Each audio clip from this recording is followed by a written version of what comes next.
انتوا عارفين انه البرنامج ده عامل شعبيه كبيره جدا في المغرب بفضل ربنا يعني، والجمهور المغربي واحد منهم، فشايف الناس تتكلم ازاي يعني. الرجراجي في المؤتمر الصحفي قال انه المغرب غير مرشح للفوز بكاس الامم الافريقيه، وفي منتخبات اقوى مننا، في منتخبات اجهز.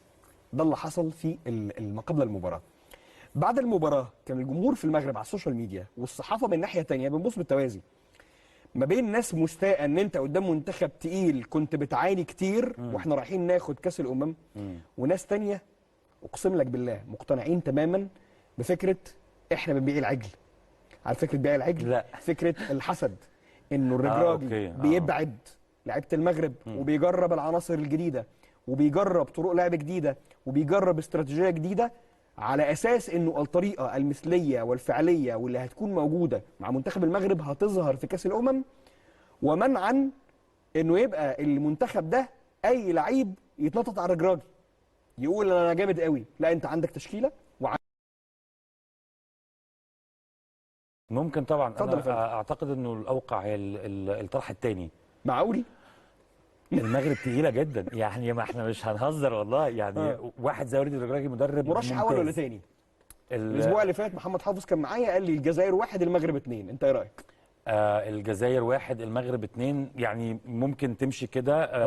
المغرب مرشحه. بص، الجزائر والمغرب بالنسبه لي من المنتخبات العربيه، يعني انا مش مرشح تونس قوي صراحه. تمام. حلو الكلام. الجزائر والمغرب حظوظهم بالنسبه لي على الاقل متساويه. ليه؟ كل منهم عنده نقاط قوه لا يمكن ان تغفلها. طيب نقاط قوه مثلا اللي بيتشابهوا فيها. المغرب والجزائر عندهم مدافع بعد اعتماد جمال بالماضي، رامي بن سبعيني في محور الدفاع مش كباك ليفت، بقى عنده المدافع اللي يقدر يغطي ورا واللي في نفس الوقت بيساعد في عمليه البيلد اب زي نايف اجرد. حلو الكلام. الفكره الثانيه بقى فكره الجزائر، وان انت تصنع جيل وان انت ما تكشفش اوراقك قدام المنافسين، ودي حاجه موجوده في بعض المنتخبات في العالم، انه في مدربين يقول لك ما تكشفش كل ورقي في المباريات الوديه. هناك انا عارف التشكيل الاساسي لكن انا بجرب. ايه رايك؟ بالمناسبه هو ده كان حاصل فعلا. ليه؟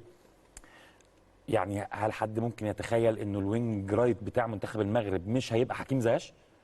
امين عدلي لاعب ممتاز، ولكنه كان مضر جدا في وجوده. بالمناسبه عمل مجهود بدني رائع، ساعد او ساهم في العمليه الدفاعيه ورجع ارتد كتير، وكان بيعمل اللي هي فكره المثلثات للخروج بالكوره. ممتاز. ولكن ولاعب خط وملتزم تماما بالخط. في كور كتير كان من الممكن ان تتحول الى خطوره كبيره للمنتخب المغرب، ولكن لم تتحول الى هذه الخطوره بسبب وجود امين عدلي والتزامه بالخط.